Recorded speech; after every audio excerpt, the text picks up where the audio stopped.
ta'ala wa barakatuh. A'udzu billahi minasyaitonir rajim. Bismillahirrahmanirrahim. Alhamdulillahi rabbil alamin, nahmaduhu wa nasta'inuhu wa nastaghfiruh. Wa na'udzu billahi min syururi anfusina wa min sayyiati a'malina. Man yahdihillahu fala mudilla lahu wa man yudlilhu fala hadiya lahu. Asyhadu an la ilaha illallah wa asyhadu anna Muhammadan abduhu wa rasuluh. Rabbi shrah li sadri wa yassir li amri wahlul 'uqdatam min lisani yafqahul qawli. Allahumma anfa'na bima 'allamtana wa 'allimna ma yanfa'una. Rabbana zidna ilma warzuqna fahma. Amma ba'd. Pertama sekali terima kasih diucapkan kepada seluruh ahli jawatan kuasa surah As-Sabah, pengerusi, timbalan pengerusi, setiausaha, mengucapkan setinggi-tinggi kesyukuran kehadrat Ilahi kerana dengan limpah kurnia dan juga inayahnya serta pertolongannya Allah Subhanahu wa taala mempertemukan kita lagi. Dan alhamdulillah kita bersyukur kepada Allah Subhanahu wa taala di atas segala nikmat kebaikannya kepada kita, dan mudah-mudahan insya-Allah segala-galanya akan menjadi lebih baik untuk kita.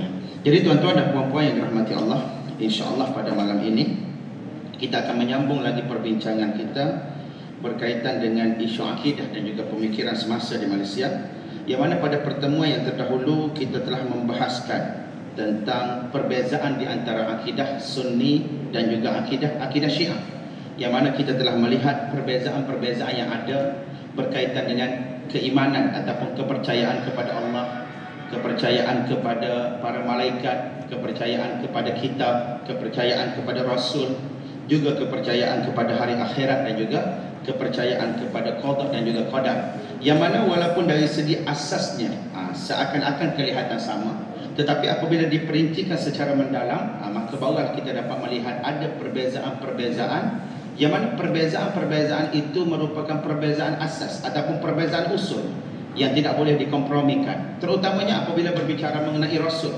keimanan kepada Rasul. Kita percaya Rasul itu maksum, mereka juga percaya Rasul itu maksum, tetapi dalam masa yang sama mereka menambah bahawasanya imam-imam mereka juga termasuk dalam kelompok yang maksum, dan diberikan wahyu ataupun diberikan ilham oleh Tuhan kepada imam-imam mereka. Maka di sana apabila kita pergi kepada perincian yang lebih mendalam, barulah kita dapati tidak ada ruang untuk kita berkompromi dengan Syiah ini, terutamanya dalam persoalan-persoalan yang berkaitan dengan akidah. Kemudian insya-Allah pada malam ini kita akan menyambung lagi perbincangan kita kepada isu yang seterusnya ataupun kepada aliran yang seterusnya yang wujud dalam sejarah pemikiran Islam, iaitu isu yang berkaitan dengan Islam liberal dan juga pluralism agama pada muka surat yang ke-189. Bila kita sebut tentang serangan pemikiran ataupun serangan ideologi, hal itu kita telah bahas tentang ajaran-ajaran yang berkait dengan akidah. Kita telah lihat tentang kelompok ajaran batiniyah, kelompok sufi ataupun tasawuf yang sesat. Kita juga telah melihat tentang bab yang berkaitan dengan Syiah, dengan sebahagian daripada pemikiran Mu'tazilah, dan juga perbezaan-perbezaan yang wujud antara mereka dengan Sunni.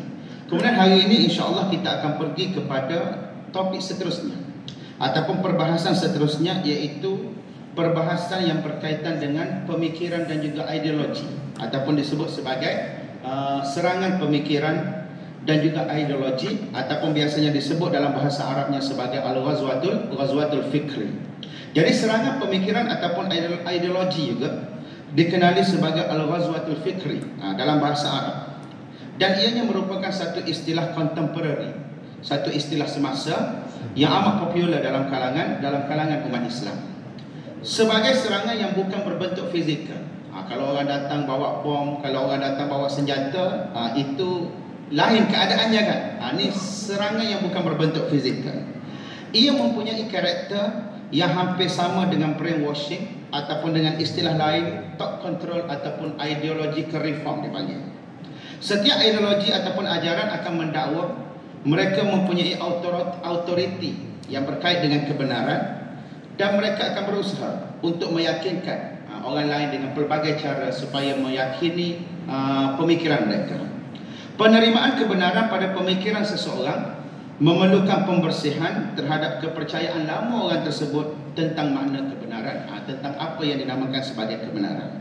Jadi serangan pemikiran ini apabila dilihat dari segi susunan, dari segi susunan katanya sudah jelas bahawa yang dimaksudkan dengan serangan itu bukanlah serangan secara fizikal seperti menggunakan senjata ataupun apa sahaja yang berkaitan dengannya seperti kekerasan dan sebagainya, tetapi dia lebih kepada bagaimana seseorang itu didoktrin, didoktrin dengan pemikiran-pemikiran baru yang cuba untuk meruntuhkan nilai dan juga tradisi yang terdapat dalam pemikiran-pemikiran lama. Jadi penggunaan istilah Ghazwatul Fikri dalam kalangan umat Islam bererti maksud sebenarnya adalah Ghazwatul Fikri al-Islam, ataupun serangan yang ditujukan kepada pemikiran Islam oleh pemikiran itu sendiri.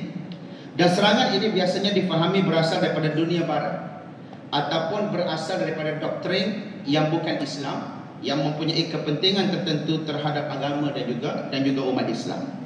Jadi serangan pemikiran terhadap dunia Islam ini dia bermula bila, tuan-tuan dan puan-puan yang dirahmati Allah? Dia bermula dengan usaha westernisasi yang dilakukan oleh pihak barat. Westernisasi ini ataupun pembaratan, westernisasi, pembaratan, berasal daripada perkataan Inggeris westernization yang membawa erti proses untuk membaratkan sesebuah negara.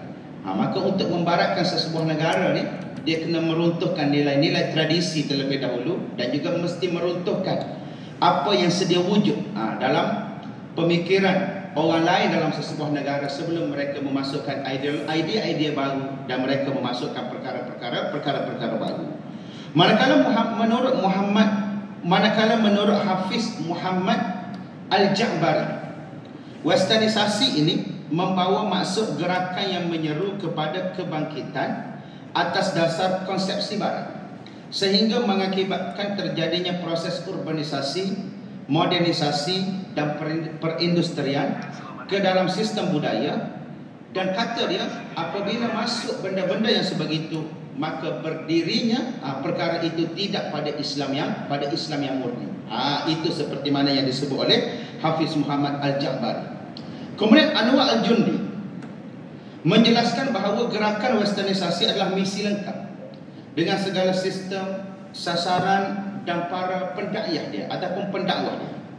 Gerakan ini didukung oleh pelbagai macam lembaga, didukung oleh berbagai-bagai pihak lah.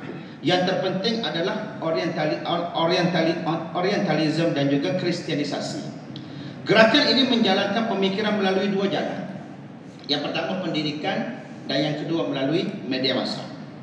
Para tokoh gerakan ini mengatakan bahawa umat Islam dan juga umat Arab memiliki nilai dan juga tauladan yang khusus, yang mana ianya mencegah mereka untuk tidak lebur dalam masyarakat bangsa-bangsa, dalam masyarakat bersama-sama dengan bangsa-bangsa lain. Maknanya dia kata orang Islam, terutamanya orang Arab ni, merupakan satu umat yang sukar untuk dipecahkan dia punya nilai khusus yang ada pada diri mereka. Nilai dan tauladan ini itu menciptakan kekuatan yang hebat bagi mereka untuk menentang campur tangan asing dan serbuan golongan perampas yang ingin menguasai mereka. Oleh itu dia kata tidak ada jalan lain untuk memenangi pertarungan ini kecuali dengan cara meleburkan kaum muslimin dengan corak pemikiran barat dan mengeluarkan mereka daripada nilai-nilai Islam. Maka disitulah mereka mewujudkan pemikiran-pemikiran baru yang kadang-kala mereka menggunakan terma yang wujud dalam Islam, tetapi mereka pergi override terma itu sendiri sehingga melampaui apa yang ditetapkan oleh syarak. Malah antara dua matlamat gerakan westernisasi ataupun pembaratan ni dia kata adalah untuk memaksakan falsafah materialism ataupun falsafah maddiyah. Maddiyah ni falsafah kebendaan. Falsafah kebendaan yang mengandungi kedengkian, hawa nafsu, angan-angan dan pengingkaran terhadap segala sesuatu yang tidak terjangkau oleh penglihatan dan tuntutan-tuntutan metodologi dalam kajian. Yang kedua, setelah mereka memperkenalkan nilai materialism, mereka cuba untuk mengingkari agama dan menganggapnya sebagai tahap perkembangan yang terkebelakang daripada tahap-tahap kemajuan sosial, memisahkan Islam daripada politik dan juga akhlak masyarakat, serta menyerang akidah dan juga nilai-nilai, menyerang akidah dan juga nilai-nilainya. Okey, itu dua matlamat utama gerakan pembaratan. Jadi berasaskan kepada matlamat ini, maka pelbagai ideologi dan pemikiran baru yang datang daripada barat dibawa masuk ke dalam dunia Islam, seperti liberalism, pluralism dan juga sekularisme. Dan kalau kita baca sejarah gerakan sekular ni, dia bermula bila? Bermula apabila mereka ingin melawan ataupun mereka ingin menentang gereja pada ketika itu yang mengongkong mereka. Sehingga mereka pernah mengangkat slogan, tuan-tuan dan puan-puan yang rahmati Allah, agama adalah candu yang menghayalkan masyarakat. Kerana gereja pada ketika itu menggunakan autoriti mereka dengan sewenang-wenangnya untuk menghalang sesiapa sahaja yang bertentangan idea dengan mereka. Mereka menggunakan autoriti, mereka menghukum sesiapa sahaja yang berbeza pendapat dengan mereka, dan apabila mereka mengeluarkan fatwa-fatwa dan juga undang-undang, tiada seorang pun yang boleh mengingkarinya, lalu menyebabkan rakyat di Eropah pada ketika itu berada dalam keadaan tertekan dan sebagainya. Bila mereka berada dalam keadaan yang tertekan, lalu mereka cuba bangkit untuk keluar daripada jalan itu, dan salah satu corak pemikiran yang mereka ambil adalah pemikiran sekularisme. Kalau kita pergi ke barat, tuan-tuan dan puan-puan yang rahmati Allah, kita kata sekularisme itu adalah pemikiran yang merosakkan, mereka akan lepuk kepala kita. Mereka akan lepuk kepala kita. Sebab apa? Sebab bagi mereka sekularisme itulah yang telah membebaskan mereka dan telah menjadikan mereka mencapai kemajuan seperti mana yang mereka ada pada hari ini. Tetapi pemikiran itu, tuan-tuan dan puan-puan yang rahmati Allah, walaupun baik pada ketika itu, tetapi hakikatnya dia telah merosakkan nilai-nilai yang berkait dengan agama, di mana mereka cuba untuk memisahkan secara langsung antara pemikiran agama dan juga pemikiran kenegaraan pada ketika itu. Kalau boleh, agama tak boleh masuk campur dalam urusan yang berkait dengan negara, dan negara tak boleh masuk campur dalam urusan yang berkait dengan agama. Dan sebab itulah bila kita sebut tentang sekular di barat, mereka menjadikan idea sekularisme ini sebagai idea yang besar, dan ianya tercetus selepas daripada revolusi industri yang pertama pada ketika itu, ataupun revolusi Perancis pada ketika itu.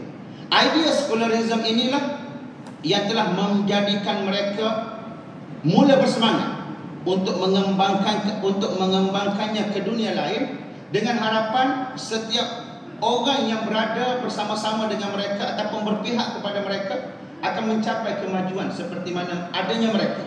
Lalu mereka menjalankan proses kolonialisasi, proses penjajahan ke sana dan juga ke sini, dalam usaha untuk menyebarkan perkara ini ke seluruh masyarakat dunia.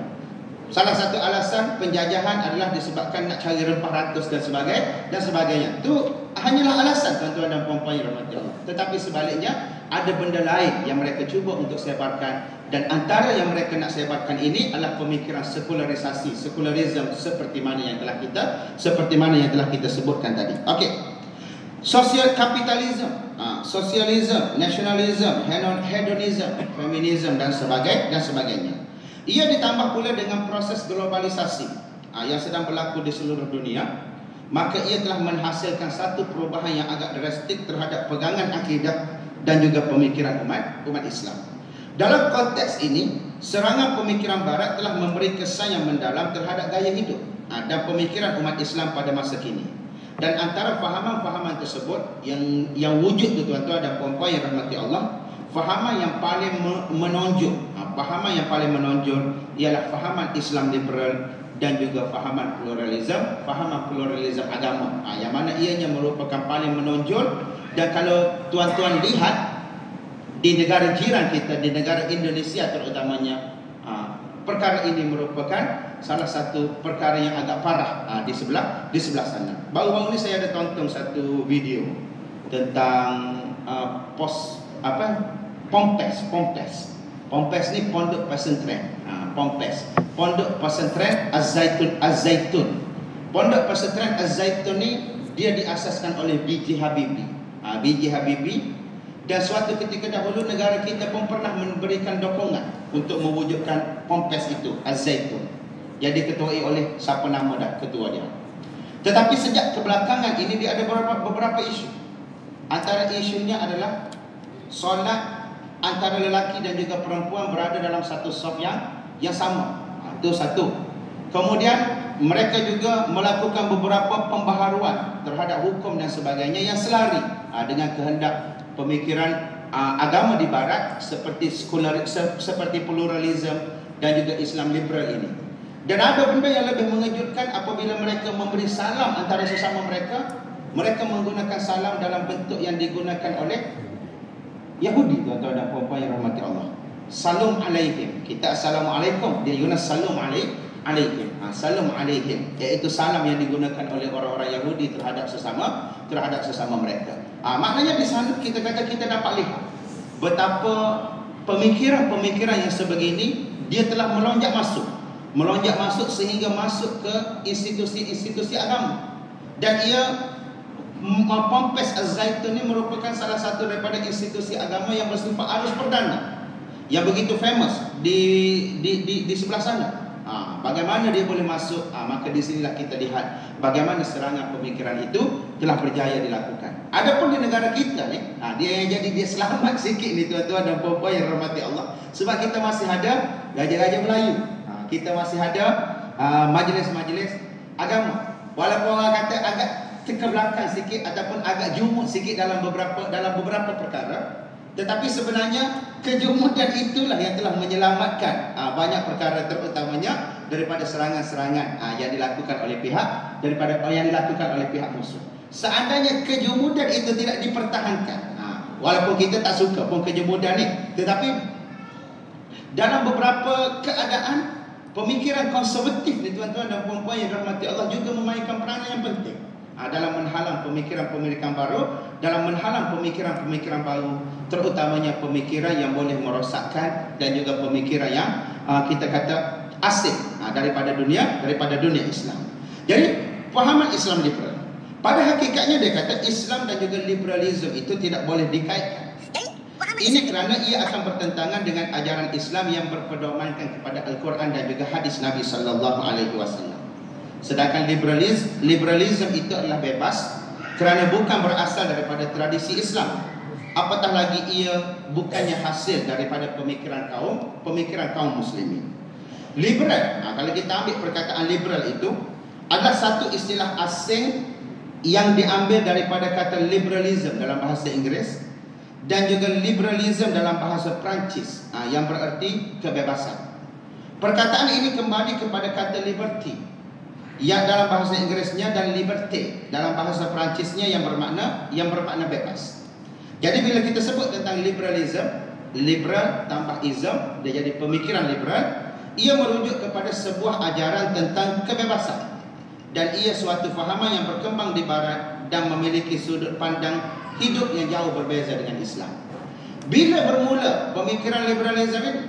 Bermula setelah mereka mewujudkan secularism tadi, pemisahan di antara agama dan juga pentadbiran, pemisahan di antara agama dan juga sistem kenegaraan. Bila mereka memisahkan itu, maka mereka akan mencari sesuatu untuk dijadikan sebagai panduan dan juga pedoman dalam kehidupan mereka. Maka mereka mula menjadikan pemikiran liberalism sebagai salah satu tonggak dalam perjalanan mereka untuk mencari makna dan juga nilai dalam kehidupan mereka. Dari definisi di atas dapat disimpulkan bahawa Islam dan juga liberal itu adalah dua istilah yang berlawanan, saling bertentangan dan tidak mungkin bertemu. Namun demikian masih tetap ada segolongan umat Islam seperti di Indonesia yang rela menamakan diri mereka dengan nama jaringan Islam liberal. Okey. Hal ini menunjukkan bahawa golongan tersebut tetap menganggap Islam dan liberal sebagai dua perkara yang boleh disatukan. Jadi Islam liberal ini pada mulanya diperkenalkan oleh buku Liberal Islam, a Source Book, yang ditulis oleh Charles Kurzman, dan juga buku Islamic Liberalism, A Critique of Development Ideologies, yang ditulis oleh Leonard Painter. Okey. Walaupun buku ini terbit pada tahun 1998, maknanya baru lagi buku ini terbit, tetapi idea yang mendokong liberalisasi ini telah muncul terlebih dahulu, seperti gerakan modernisasi Islam, gerakan sekularisasi dan sebagainya. Dan oleh sebab itu dia kata walaupun jaringan Islam liberal di Indonesia ini bermula pada tahun 2001, tetapi idea-idea Islam ini, idea-idea Islam liberal di Indonesia ni dia sudah ada sejak tahun 1970-an dengan munculnya idea sekularisasi dan modernisasi Islam yang dibawa oleh Nurkulis Majid, Harun Nasution, Mukti Ali dan juga kawan-kawannya di sana. Yakni idea tentang bagaimana untuk menghidupkan Islam yang lebih moden. Bahkan Charles Kurzman yang memulakan pengantarnya dengan membantah istilah Islam liberal yang merupakan judul bukunya sendiri. Menurut Kurzman, ungkapan Islam liberal ataupun liberal Islam mungkin terdengar seperti sesuatu yang saling kontradik dari segi peristilahan. Okey. Kurzman juga tidak menjelaskan secara terperinci apa yang dia maksudkan dengan Islam liberal. Dan kerana itu, bagi memahamkan definisi itu, beliau menukilkan pendapat sarjana undang-undang India, Ali Asghar Fizi, ataupun disebut sebagai Asghar Ali Engineer, tuan-tuan dan puan-puan yang dirahmati Allah, di India. Dia merupakan seorang Muslim, tetapi Muslim yang berpegang kepada fahaman liberalism dan juga sekularism, yang menggunakan istilah lain untuk Islam liberal, yang mana Ali Asghar Fizi ataupun Ali Engineer ini dia menggunakan istilah Islam Protestan. Islam Protestan dengan erti kata mereka cuba untuk membawa masuk satu bentuk pemikiran baru yang cuba untuk menentang pemikiran-pemikiran konservatif yang wujud dalam dunia Islam. Ia sebagaimana yang diungkapkan oleh salah seorang pengajar di Universiti Farah Madinah Mulia, Lutfi Asy-Syaukani. Dengan istilah ini dia kata Islam Protestan dan juga Islam liberal.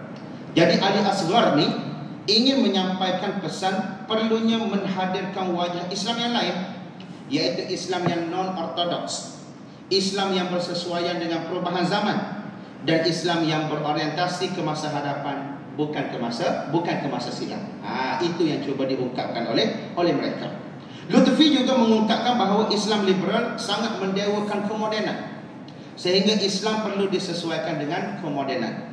Jika terjadi konflik antara ajaran Islam dan pencapaian moden, maka yang harus dilakukan menurut mereka bukanlah menolak kemodenan, tetapi menafsirkan kembali ajaran Islam tersebut supaya sesuai dengan kemodenan. Dan di sinilah inti daripada sikap Islam liberal. Dan Islam liberal itu adalah satu istilah yang mengandungi makna bahawa dalam Islam itu terdapat unsur-unsur liberal, dan keduanya tidak perlu ia diposisikan bertentangan, apatah lagi dipertentangkan.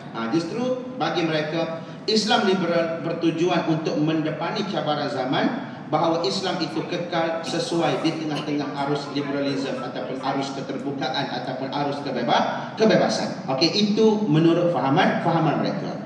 Tetapi yang menjadi masalahnya, tuan-tuan dan puan-puan yang dirahmati Allah, yang menjadi masalahnya ialah apabila mereka cuba untuk memperjuangkan Islam liberal, memperjuangkan Islam Protestan dan sebagainya ini, mereka cuba untuk merungkai hukum-hukum yang telah diijtihadkan oleh para ulama sejak sekian lama. Itu yang menjadi masalah. Mereka cuba untuk merungkai budaya dan juga tradisi yang menjadi sejarah, dan juga budaya dan juga tradisi yang merupakan kita kata pintu kepada nilai dan juga etika dalam sesebuah masyarakat.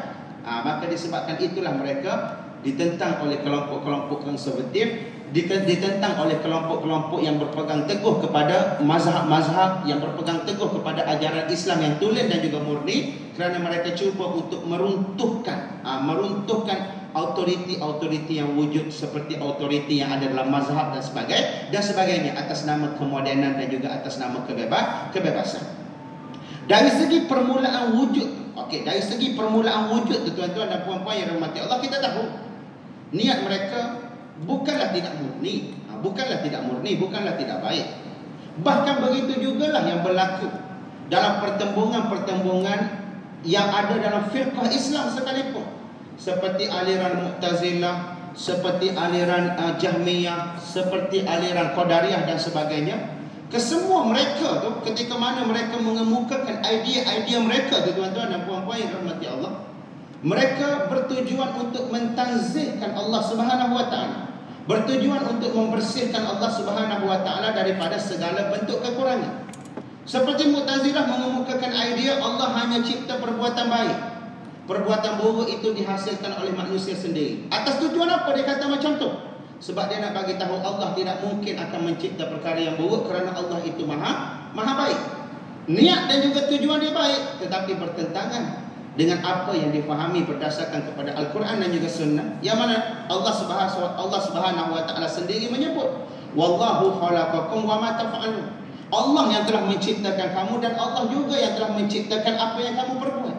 Termasuklah apa yang kamu reka daripada berhala-berhala itu. Ketika mana Allah menunjukkan ayat ini kepada orang-orang Quraisy dengan arti kata Allah yang menciptakan baik dan juga buruk, seperti mana yang difahami oleh ahli sunnah wal jamaah. Cuma Allah Subhanahu wa taala memberikan pilihan dan juga kuasa ikhtiar kepada manusia untuk memilih di antara baik dan juga buruk itu bagi menjalani kehidupan mereka. Begitu juga kelompok Qadariyah, ketika mana mereka menyatakan bahawa Allah yang menetapkan, ketika mana mereka menyatakan bahawa manusia ini yang menciptakan perbuatan-perbuatan mereka ingin menolak tanggapan bahawa Allah menciptakan benda-benda buruk. Dan sebab itu mereka beranggapan demikian.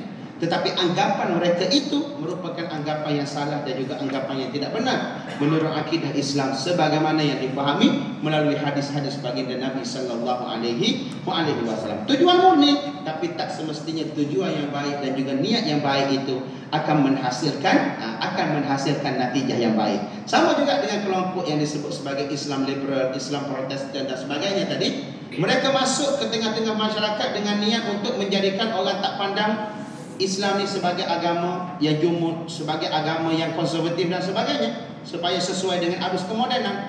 Tetapi akhirnya mereka sendiri yang hanyut dalam arus kemodenan itu, sehingga mereka cuba untuk mengaitkan nama Islam dengan kehanyutan mereka dalam arus itu.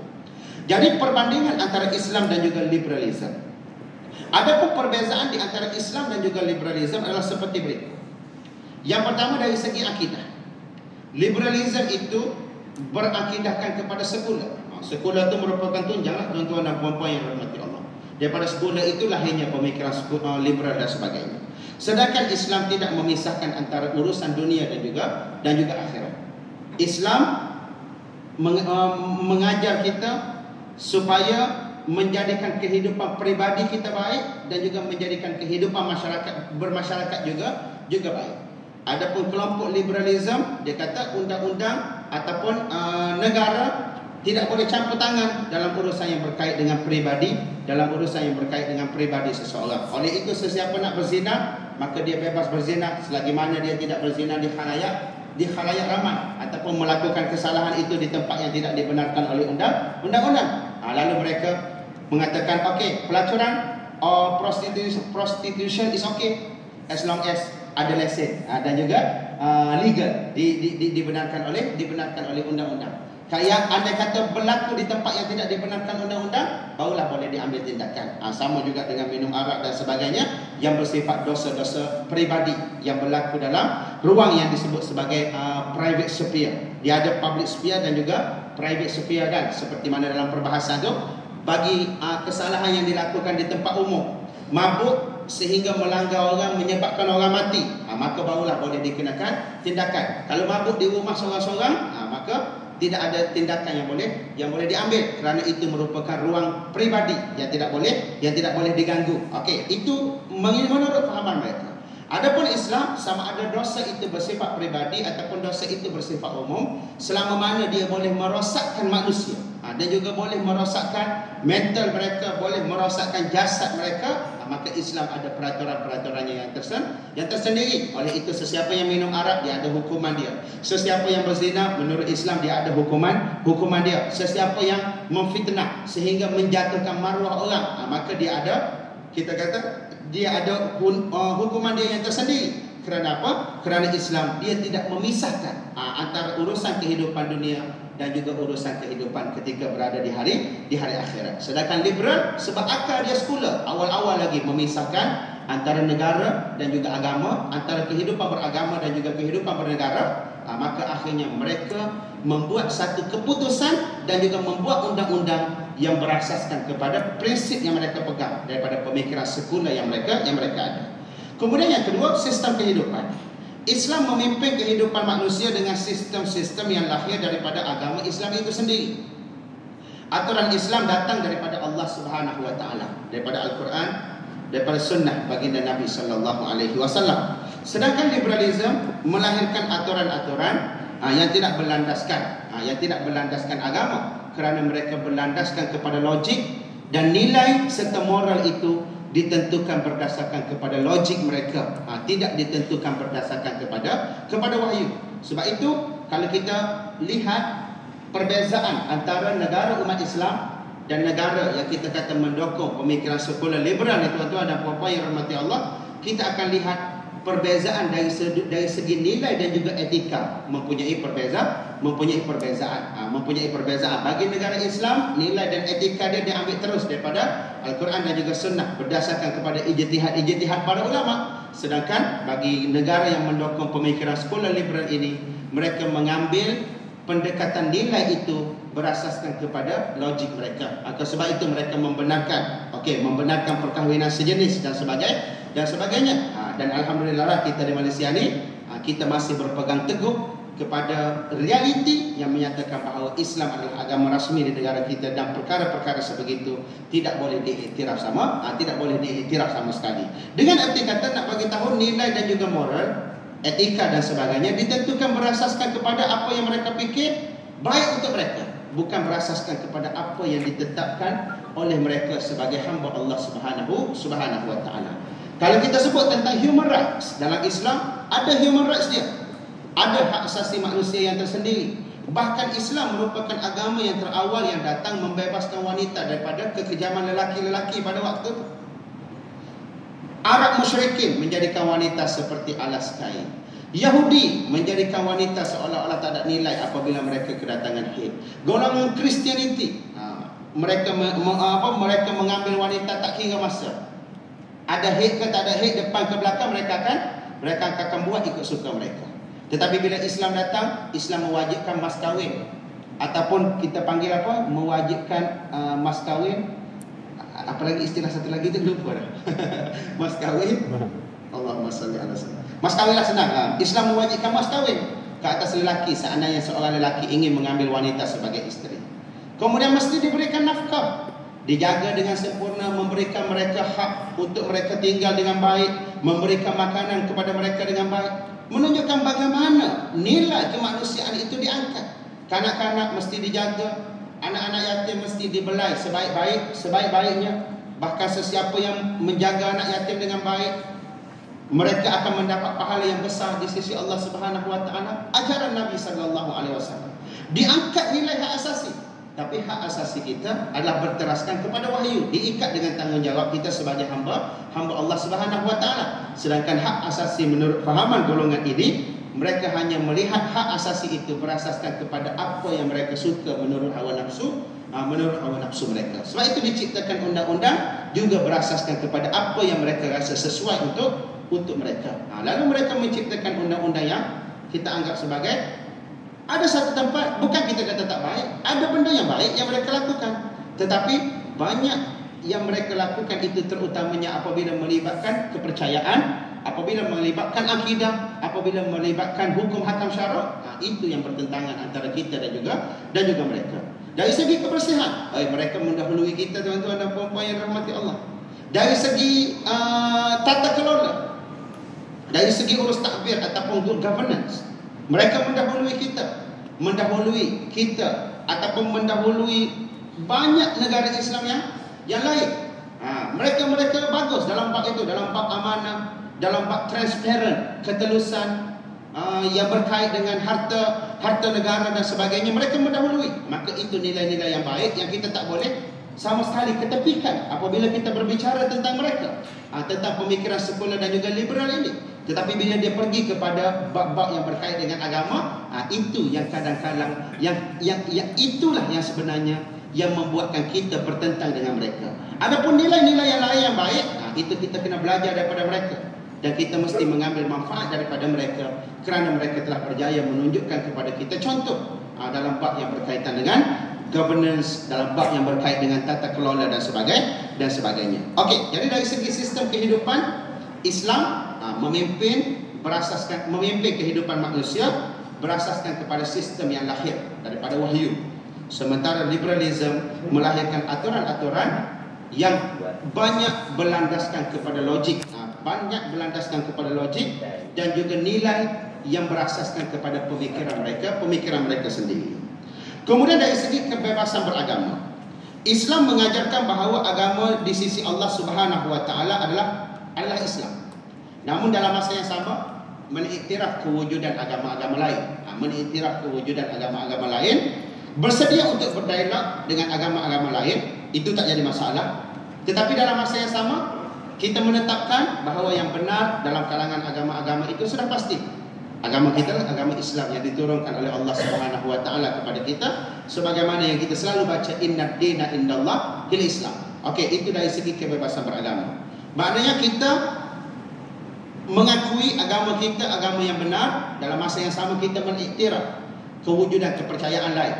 Bersedia untuk berdialog seandainya ada isu-isu yang berbangkit yang perlu didialogkan. Namun dalam masa yang sama kita tidak berkompromi untuk menyamaratakan antara agama-agama tadi. Liberalisme mengatakan bahawa agama tidak perlu dipersoalkan. Agama adalah urusan individu. Dan setiap individu bebas untuk memilih agama apapun seperti mana yang mereka kehendaki. Okey, seperti mana yang mereka kehendaki. Ini pada satu sudut, tetapi dari segi pengamalan dan juga dari segi teorinya, kadang-kadang ianya tidak sama seperti mana yang mereka canangkan. Kalau anda kata mereka berpegang bahawa setiap individu bebas untuk memilih apa-apa agama yang mereka kehendaki, kenapa di Perancis kamu menghalang orang untuk bertudung? Kenapa di Sweden atas nama kebebasan kamu sanggup untuk mencela, membakar, menghina kitab suci agama lain? Sedangkan kalau kita lihat dalam tradisi Islam, tuan-tuan dan puan-puan yang dirahmati Allah, walaupun kita tidak mencanangkan benda itu seperti mana yang mereka canangkan, tak pernah pun berlaku kita pergi bakar kitab agama lain, ataupun kita pergi serang rumah ibadah agama lain dan sebagainya. Itu menunjukkan kadang-kadang ideologi pemikiran manusia ni dia hanya untuk menyedapkan diri mereka, dan kadang-kadang mereka sendiri tidak praktik apa yang mereka katakan itu. Mereka mengatakan agama adalah hak individu, setiap individu bebas mengamalkan apa sahaja ajaran yang mereka kehendaki. Tetapi dalam masa yang sama, kalau kita lihat di negara-negara yang totok sekular dia, kalau UK tu dia berbeza sikit keadaan dia, sebab UK ni dia dah bermacam-macam jenis orang dah masuk sana kan. India ada kat sana, Pakistan pun ramai kat sana. Siapa yang pernah pergi UK ataupun yang pernah belajar UK mungkin ada dalam kalangan kita, mungkin tahu keadaan itu. Tapi kalau di Perancis suasana dia berbeza. Maka sebab itu kalau kita tengok di Perancis, di Sweden, kita kata prejudis terhadap agama lain itu masih wujud dan juga masih tinggi. Walaupun mereka sendiri menyatakan mereka melakukan slogan kebebasan dan sebagainya. Kemudian yang keempat, kebebasan berpendapat. Tiada kebebasan berpendapat dalam Islam kecuali hal-hal yang dibenarkan. Oleh kerana itu musyawarah dalam Islam hanya dalam persoalan yang diharuskan. Dengan erti kata dalam bab yang berkait dengan kepercayaan dan juga akidah, yang berkait dengan keyakinan kita sebagai seorang Islam, maka itu kita tidak boleh pertikaikan lagi. Adapun dalam perkara-perkara yang berkait dengan kehidupan semasa, yang berkait dengan fiqh semasa, dan sebagainya, maka itu dibincangkan, dan setiap orang berhak untuk mengemukakan pendapat. Hal ini berbeza sama sekali dengan liberalisme. Liberalisme memberi kebebasan mengemukakan pendapat dalam apa sahaja persoalan, kerana setiap individu dijamin kebebasan untuk berpendapat. Dan daripada perkara inilah lahirnya satu bentuk pemikiran yang dinamakan sebagai pemikiran, apa nama dah tuan-tuan, saya pernah sebut sebelum ni, pemikiran yang mana dalam bahasa Arab disebut sebagai fikrah la adriyah, yakni dia akan menganggap dia tidak tahu semua perkara dan dia akan mempersoalkan semua perkara itu walaupun sudah diputuskan secara qat'i oleh ulama-ulama yang muktabar. Dan benda ini banyak wujud, terutamanya dalam kalangan anak-anak muda yang mendapat pendidikan, terutamanya pendidikan daripada dunia barat. Maknanya dia cuba untuk mempertikaikan termasuklah hukum-hukum yang telah diputuskan secara qat'i. Kelompok ni dia mewarisi kelompok sophisticated yang wujud pada zaman Plato dan juga Aristotle, yang mana Plato dan juga Aristotle ni dia ahli falsafah yang mempertahankan kebenaran dan sebagainya. Kemudian dia wujud satu kelompok yang dinamakan sebagai sofis, yang mana kelompok ini dia cuba untuk merungkai balik ketetapan-ketetapan ataupun kebenaran-kebenaran yang telah diputuskan sejak awal daripada dalam kelompok yang diputuskan oleh Plato dan juga Aristotle. Ni dia ada perbahasan dia. Saya lupa nama dia. Neo apa entah nama. Nanti saya sebut balik. Nanti kalau kita jumpa lagi kita sebut balik. Maknanya kelompok ni merupakan kelompok yang akan menyuarakan semua benda sehingga kadang-kadang mereka melanggar apa yang telah diijmakkan, mereka melanggar apa yang telah ditetapkan secara konsensus oleh para ulama terutamanya ulama-ulama Islam. Kemudian kebebasan berperilaku. Syariat Islam mengikat setiap perbuatan manusia. Dengan arti kata manusia dalam apa jua kelakuan mereka. Kita bagi laluan untuk azan seketika. Nak habiskan sikit itu. Kebebasan berpendapat tadi, yang Neoplatonism sophisticated tadi, ni pemikiran apa? Pemikiran agnostik ataupun disebut sebagai agnosticism. Agnostik ni satu bentuk pemikiran yang menganggap semua benda perlu dipertikaikan kerana tak ada ketetapan yang benar-benar tetap. Dan tak ada kebenaran yang mutlak di atas muka bumi ini. Jadi pemikiran agnostik ni salah satu bentuk racun yang meracuni kebanyakan muda-mudi yang ada pada hari ini, kerana mereka melihat dunia ini, tuan-tuan dan puan-puan yang rahmati Allah, sebagai satu realiti yang mana realiti itu boleh berubah bila masa.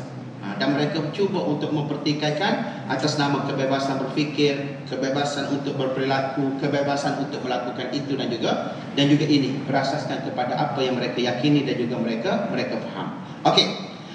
Kemudian yang kelima, kebebasan berperilaku. Jadi syariat Islam mengikat setiap perbuatan manusia. Setiap perbuatan manusia itu mesti terikat dengan hukum hakam yang telah ditetapkan oleh syariat. Itu kita lah, yakni kebebasan kita diikat dengan tanggungjawab kita sebagai hamba Allah Subhanahu wa taala. Seseorang yang berkahwin, apabila dia melakukan akad nikah, maka dia boleh membuat, maka seorang isteri itu sudah halal bagi diri dia. Tetapi walaupun dikatakan sudah halal bagi diri dia, tetap terikat dengan tanggungjawab sebagai hamba Allah, yang mana ada benda-benda yang tidak boleh dilanggar walaupun perkara itu sudah menjadi perkara halal ataupun sudah menjadi milik dia. Itu ketetapan. Adapun dalam pemikiran liberalism, mereka menganggap setiap individu bebas untuk berbuat apa-apa sahaja, asalkan tidak merugikan hak individu yang lain. Maknanya apa yang menjadi milik mereka, maka mereka boleh buat sesuka hati tanpa terikat dengan peraturan-peraturan yang telah ditetapkan oleh syarak seperti mana yang difahami oleh umat Islam. Maka macam kita umat Islam, walaupun sesuatu itu menjadi milik kita, harta telah menjadi milik kita apabila kita berusaha bekerja, mencari harta, mencari nafkah dan sebagainya, tapi harta itu kita tidak boleh bertindak sewenang-wenangnya. Kita mesti bayar zakat. Dan kita tak boleh gunakan harta itu untuk menuju ke arah jalan maksiat dan sebagainya. Kerana apa? Kerana hak kita terikat dengan tanggungjawab kita sebagai hamba Allah Subhanahu wa taala. Dan itu yang membezakan antara kita dan juga kelompok yang disebut sebagai sekular dan juga liberal ini. Wallahu taala alam. Insya-Allah kita bertemu lagi pada pertemuan yang akan datang. Mudah-mudahan Allah Subhanahu wa taala berkati kita dan Allah Subhanahu wa taala beri kebaikan kepada kita di atas pertemuan kita pada malam ini, insya-Allah. Mudah-mudahan. Wassallallahu ala Muhammad wa ala alihi wa sahbihi wa baraka wa sallam. Subhanakallahumma wa bihamdik asyhadu an la ilaha illa anta astaghfiruka